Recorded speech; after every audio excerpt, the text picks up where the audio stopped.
So many times when we feel called at the level of destiny to do something or to create something, a new business, to bring new ideas to life, it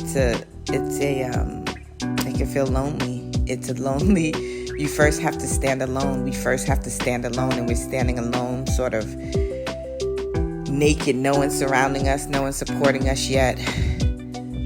We haven't been able, or we haven't yet rallied the troops, if you will, or been able to bring collaborators to us yet, because we're still clarifying our idea and our sense of purpose.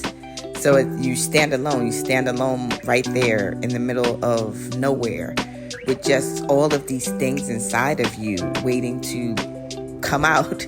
You have ideas, you have projects you want to get off the ground, and you have a way of being that you want to be in the world.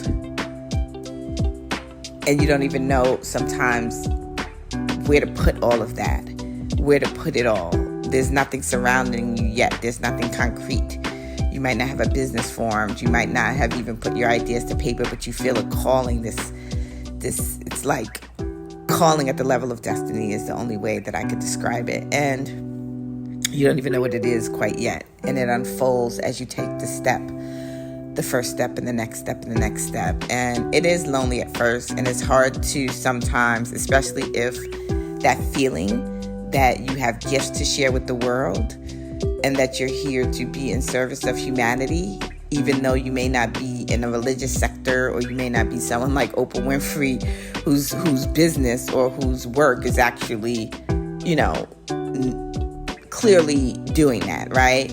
You might just want to start a sneaker company or a lipstick brand or whatever it is, or write a book, but you just know there's something inside of you that you want to get out, and you know that it's a gift from God, even if you're not religious, and you know this is the reason why you've been put on this planet, but you don't have any place to put that yet, right? And it's a scary thing. You're trying to reconcile these two parts of you that feel called and feel driven and feel pulled as if by wild horses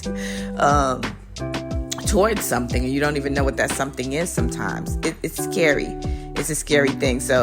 And it's a lonely thing at first. So when I'm talking to my clients, I always want them to know that it's normal to feel that way. We're trying to reconcile these two parts of ourselves in order to be of service to our communities. And for me, what I do, I'm in service to the earth. I'm in service to humanity. I'm first in service to myself, the self within me, to raise my consciousness so that I can offer what I have to offer here. So I know that it's scary. I know that it's lonely.